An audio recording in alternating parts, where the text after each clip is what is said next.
Hi everybody, welcome back to the Sales on Demand Show. My name is Adam, and I am your host. Of course, the Sales on Demand Show is found at www.salesondemandshow.com. You can also get started with your print-on-demand journey by visiting salesondemandshow.com/start. Alright, this is it. This is the episode I promised you guys. This is episode number 92. We're going to talk about 2020 and review how the year went. This is not going to be a bunch of complaining about COVID stuff because that's already done with that. We already know it is what it is. But let's talk about how things did in the selling round this year. It's kind of funny. This is that weird no man's land between Christmas and New Year's. Like, Christmas is over, but kids are still, out of school, and nothing's really happening. Yeah, you got stores that are kind of open, but not really. It's just kind of a good time to take a bit of a break, but also, I don't take much of a break. I have still been selling, and I'm still working, of course, because that's what I do. I just work. Working from home, it's kind of the way things work. You just keep going. Every day is kind of blends into the next one. It's one of the drawbacks to working at home. But one of the good things is that you're not constantly, out driving around in the snow. It's there's good and bad with it. So, right now, I could tell you what's selling, but really, just start getting ready for Valentine's Day. Valentine's Day is the next major holiday, so that's the next one you're going to want to get ready for. If you would like to send some FBA stock, you should get that in the mail, like, now. Definitely within the next, probably by January the 5th, you should have your orders in for FBA for Valentine's Day if you're planning on sending anything. If not, then you're looking at probably Mother's Day and Father's Day are the next big holidays, but there are some other smaller holidays too. So we can talk about that in a future episode. But right now, of course, you can still get my training program. I have a training program where I teach people how to sell print on demand. It is an A to Z. Everything is included. Videos, a hands-on, coaching, like one-on-one coaching for the first 50 people who join. It's just everything included, and it's ridiculously cheap. $300 will get you in this training program, and there's probably like 20 hours worth of video. It's ridiculously underpriced. I know what training should cost, and I know for a fact that I am undercharging for training, but that's what I'm doing right now. It's crazy, but I'm doing it. So you can still get in that. I'm offering one last chance to jump in on that for the end of the year. I'm probably going to close this down on like the 3rd or 4th of January. I'm currently recording on the 31st. I thought that was appropriate, but I'm going to give probably, let's call it the 4th of January. It's going to close on the 4th of January. No more discount. But you can use discount code SOD200 for that $200 off. Gets you in for $300, and all you need to do is visit salesondemandshow.com/AZ to join that program. Yeah, so of course you probably expect that I'm going to start talking about 2020 like it's the worst thing that ever happened. Sure, yeah. For the 1.2 million people that are likely to starve because of lockdowns, it's pretty bad. For the rest of us, I think maybe our perspective is a little bit skewed. This has sure been the worst year of the 2000s, but that's kind of relative, right? If you were to go back just 100 years to 1920, I think you could probably pick a few years out of those, the following years that were maybe a little worse, maybe 1939, basically 1920 to 1930, if you live in the, in the United States, was pretty bad. So yeah, 2020 is not the worst thing that's ever happened. And yeah, it's been bad, but it hasn't been. It's not awful. And for me, it was hard but good. That's how I should describe it. Hard but good. So not normal, but also not awful. A lot of good things happened to me this year, and I'm going to be sharing with you guys some of those good things. And of course, most of the misery for the world was man-made, as usual. Not a war, but a war on normal human things. It's also been a year of unprecedented opportunity.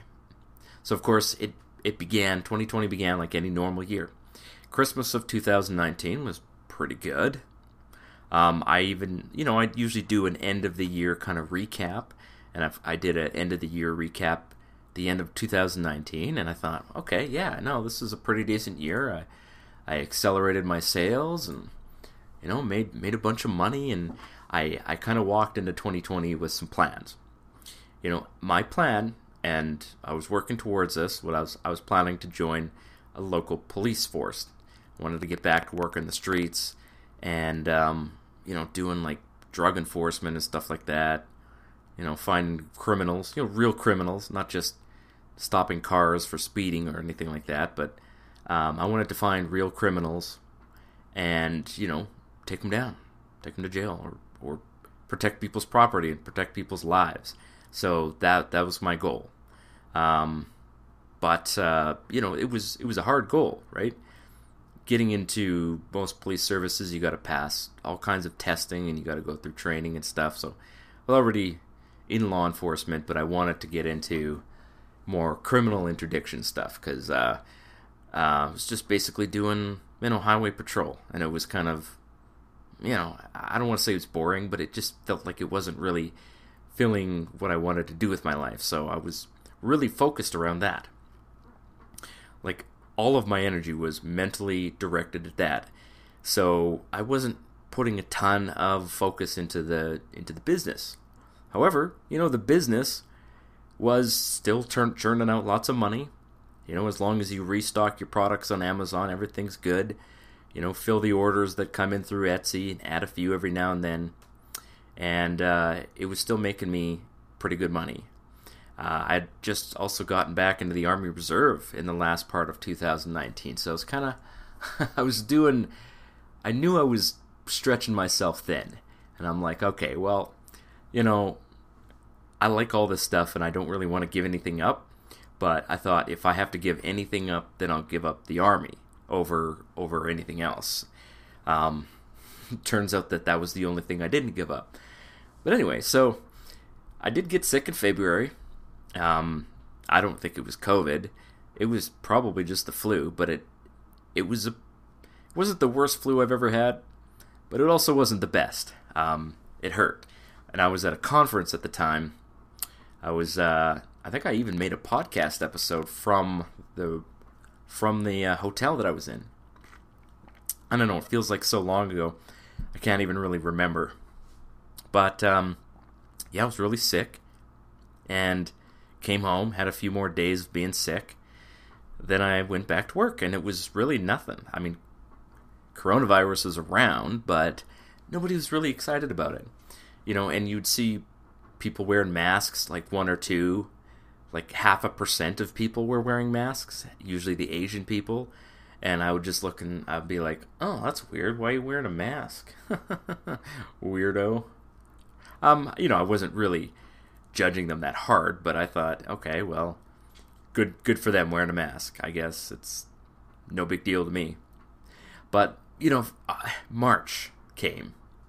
And everything went crazy. But, let's talk about Valentine's Day. So Valentine's Day, of course, it was, I'm not going to write home about Valentine's Day again. It wasn't insane. I did okay.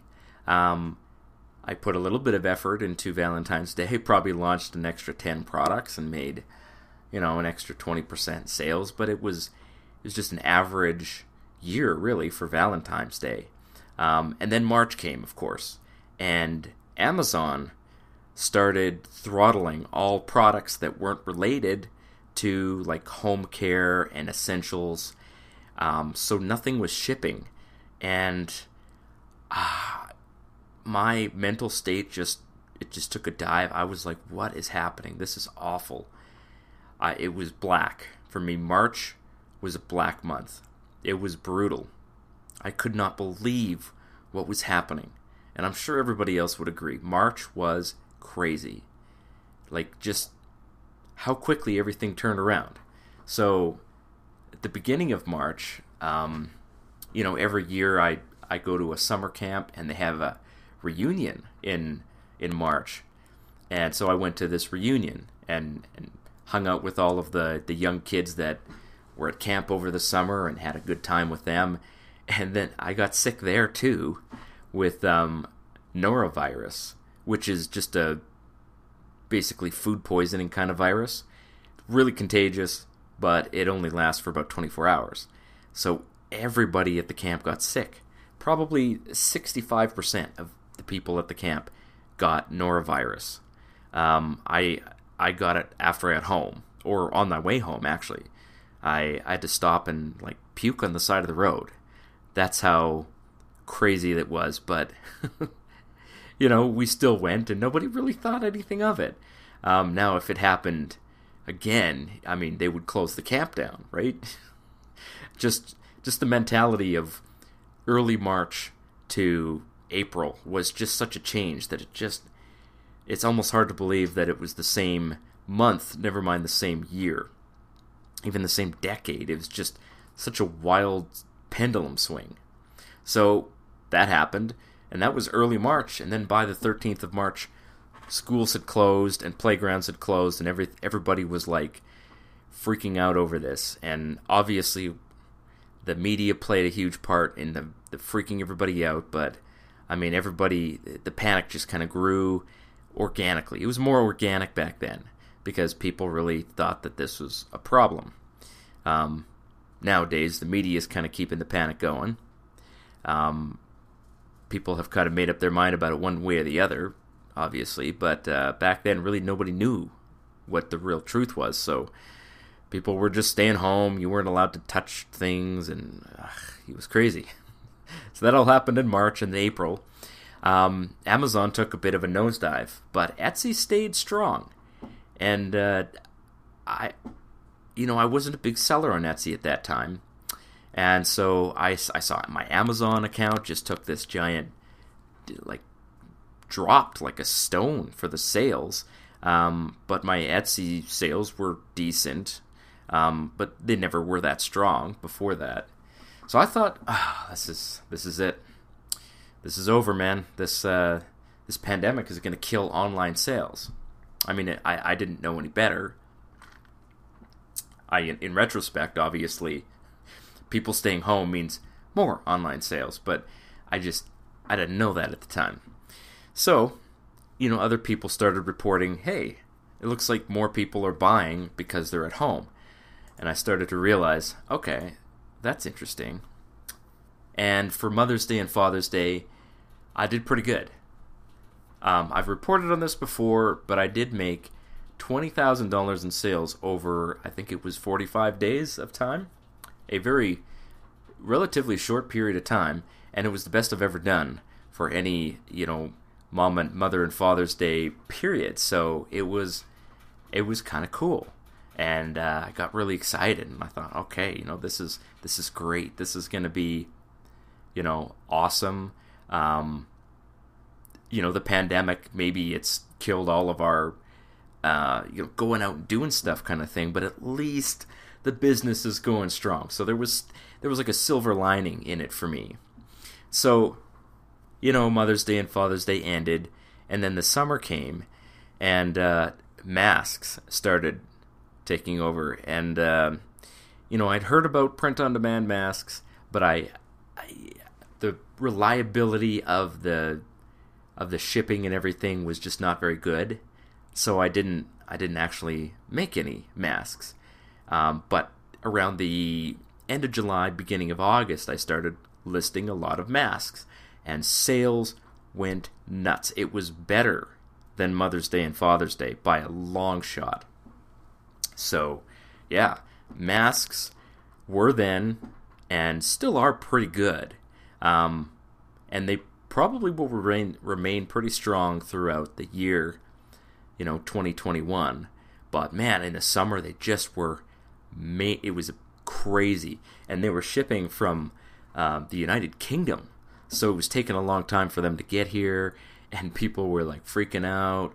But, they started, printing them here in North America, and that went well. And now they have probably loads and loads of people making masks all over the place. But back then it was pretty hard to find somebody doing print-on-demand masks. But I probably did $10,000 to $15,000 in sales. Maybe more like $10,000 in sales over just like the summer and early September and even into October. And it was mostly one design that just had resonated, and people really loved it.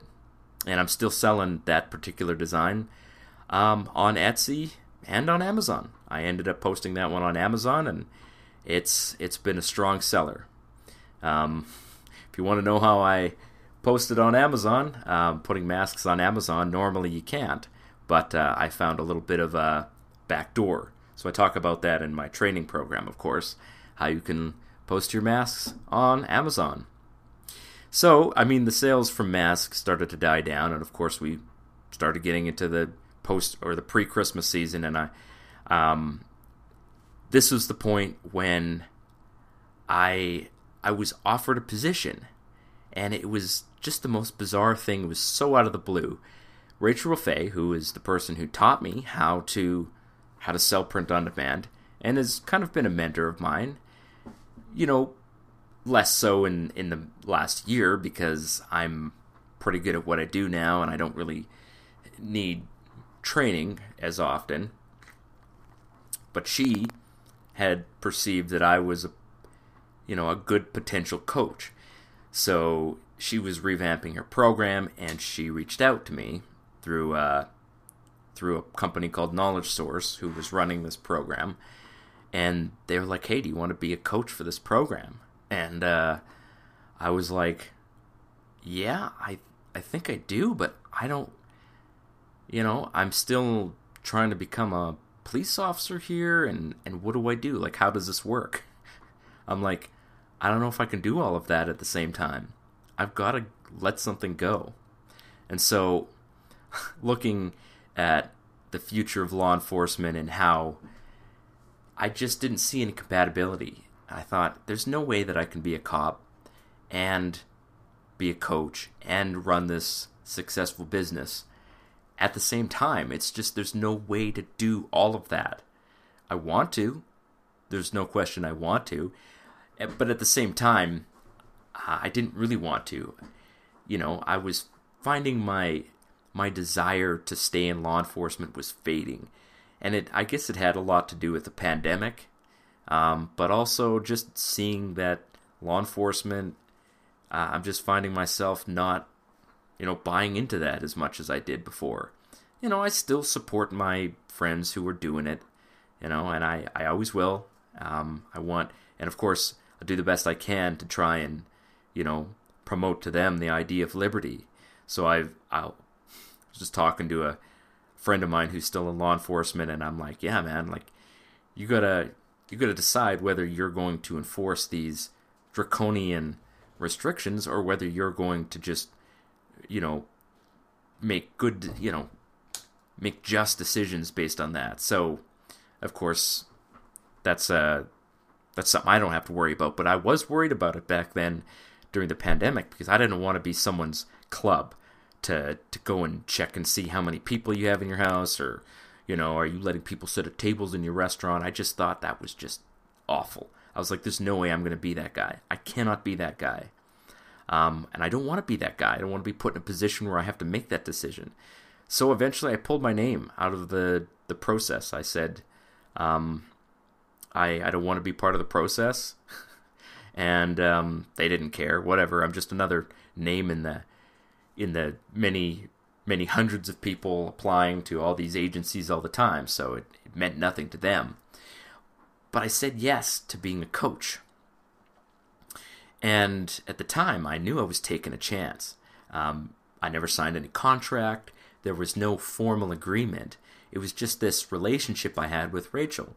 And she trusted me, and she said, oh, I think this guy will be good. And there wasn't really there was no students at the time. There was nothing to do. So when I let my employer know, I was like, okay, I gotta give notice to my employer.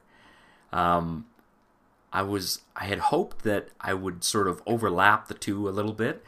There really wasn't any overlap.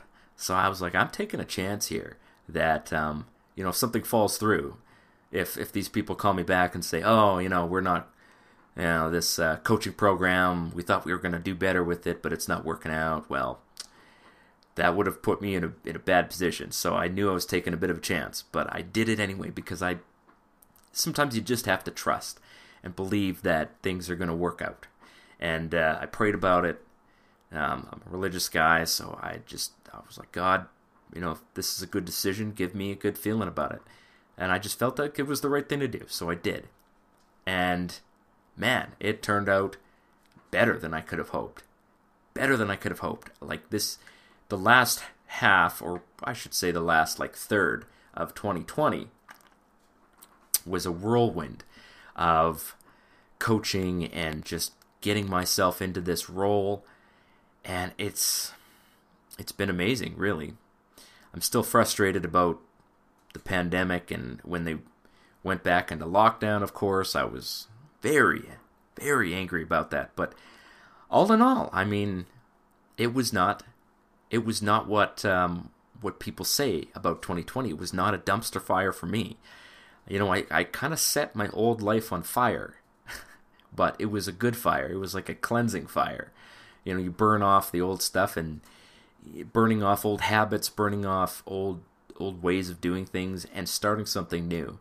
So to me, 2021 is really just a fresh start, on top of a fresh start. So I feel like my feet are underneath me now. I'm starting to take everything in stride, and I am pushing forward with some plans that I think are going to pay off for me in a way that nothing else would have. I mean, if they'd have hired me as a cop, I would be going to training, and, I'd get the gun back and everything, but so what? It would still be just the same job, different location. But this is so much different. When you work for yourself and you rely on nothing but your own cleverness and what you've built as a business, the sky is the limit. And there's no limit, because there's just nothing there. There's nothing there to keep me down. So I've been looking at the world in a different way this year, realizing that I can build all these things that I would never have been able to do before. So of course, I've got to build a team, and I've got to build processes, but I'm working on it, and progress is being made, and maybe it's going to take longer than I think, but it's still going to happen. It's still going to happen, and it's going to be great. So, in terms of Christmas sales, Etsy, of course, was fantastic. I made loads of money on Etsy. Definitely more than I've made at any other Christmas in the past. And a lot of it was customization. Customization was strong, and I knew it was going to be strong. And I also dipped my toe into ornaments this year, which, in retrospect it would have made sense to do that, but ornaments were a bit of a trouble spot. In fact, I still have ornaments that haven't been shipped yet, which is not good, considering that it's December the 31st. I think those customers were hoping to get their ornaments like a long time ago, so the fact that they haven't shipped yet isn't great. But in retrospect, I should have known that COVID was going to affect the warehouses, and it did. It was huge. It was very, impactful on the shipping and everything. So this is the worst Christmas that we ever had. This was my fourth Christmas, and it was the worst. It was the hardest one. My Amazon sales they were not as good as last year. And that's probably more so because I didn't have as many items in stock. I just didn't have the time or the cash to send in a whole bunch of FBA stuff. And I was just distracted. And I knew that was going to be an issue, and I just decided I was okay with it. By November, I just thought, there's no way I can make this any better than it's going to be. I'm probably going to be down a lot from last year, and I was. I did as well this year as I did in 2018. I made about the same amount of money over Christmas on Amazon as I did in 2018. However, I did beat my sales from last year when you factor in Etsy, which did much better for me than 2019. So all in all, I still am ending the year, up in sales. I did better than ever. Like I keep telling you guys, this is a business that you just scale up over time. You build and build and build. It's kind of like, building a tree house, and you add a little section here, you add a little section there, planting trees or whatever. You could make that analogy, and they just grow a little bit every year. But you've got to keep feeding and watering them, or else they die. So when you don't nourish your business with new products and keep the products that you do have in stock, then it tends to shrink a little bit. It's not going to shrink down to nothing, but obviously if I had restocked some of the products that I sold in 2019, I would have done probably just as well this year as I did that in that year. I just wasn't really... There was a few products that I knew, or I was a little unsure of, because they were kind of based on a certain president. So, certain President Donald J. Trump, who wasn't sure if he was going to be around at the end of 2020, so I didn't want to risk making products with his image on it if he wasn't going to be president. Turns out that, I probably could have sent those products in and they would have sold just fine. I just didn't want to take the chance. So you got to make these decisions sometimes. So that was 2020.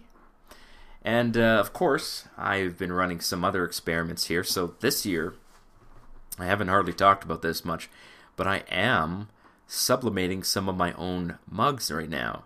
Now, this isn't something that I'm recommending, and I've debated making like a how-to video on how to sublimate your own mugs, but there's so many out there that I just don't know if that's productive. What I'm really trying to do is to gain some experience in sublimation for a couple of reasons. Number one, I want to send some products to Amazon Canada for FBA. So it makes more sense for me to make the products and ship them here rather than trying shipping them from the United States, which is where I normally ship my products from, and then ship them into Canada. That would just be stupid. I would pay way more money for those products than is necessary. So in order for me to ship to Amazon Canada and do some Amazon FBA here, it kind of makes sense for me to just print my own. And I actually just took my very first shipment to UPS and just popped it in there. I sent in 24 units, so I sent 4 different designs. And that's another good thing about doing my own shipping from home, is I could send smaller amounts of one particular product just to kind of test out if it's gonna sell or not. So I'm only paying a couple dollars per mug here. So if it turns out that these products don't sell and they just sit in the warehouse and nothing happens, then it was an experiment, and if it doesn't work, then I've wasted a little bit of money, and I'm fine with that. I'm fine with wasting a couple dollars on a mug to see if I can sell it on Amazon Canada. Also, the process of learning how to sublimate has been interesting as well. I have definitely, let's just say that my garbage has been a little heavier in the last couple weeks here. Filled with mugs that didn't quite work out very well. So yeah, it's been kind of a fun experiment, but I've pretty much got it down to a science now. Like I can get like pretty much 19 out of 20 of my tries to work perfectly. Once in a while, I'll get one that just turns out like trash and I gotta throw it out. But, it's kind of like you gotta break a few eggs to make an omelet or something like that, right? So it's an interesting experiment, and I'm enjoying it. And I'm kind of getting my feet underneath me for that too. So I will be probably making some videos on that in the new year. But yeah, I have spent quite a bit of money on that little project. But that's fine because I had anticipated doing that. And the other reason that I'm doing sublimation is because I want to make my own warehouse and print my own FBA. It's become obvious to me that FBA supply is going to be vital to really making Amazon work. And it's just very hard to get reliable suppliers who can get your items made in time. I do have one supplier that's pretty good. They're decent, and they're fast. It's just that they're just a little bit less... They're more challenging to work with on the communication end of things. And, I'd like to try saving some money on that, obviously. Amazon FBA is competitive. And if you can reduce your prices, you can make a few more sales. But the problem with reducing prices is that, you're just making less profit. So the key, I think, is reducing cost. So if I can reduce my costs a bit, then I can make even more money. But of course, it costs more time to do that. So there's kind of a trade-off there. So we'll see how this goes. It may end up, obviously hiring somebody to do it is kind of the goal, right? But, I might end up doing it myself for a little bit just to kind of get the process down. It also kind of just gets me up out of my chair, and I can set it up in my garage and be outside and just enjoy some sunshine in the summer. It'll be good.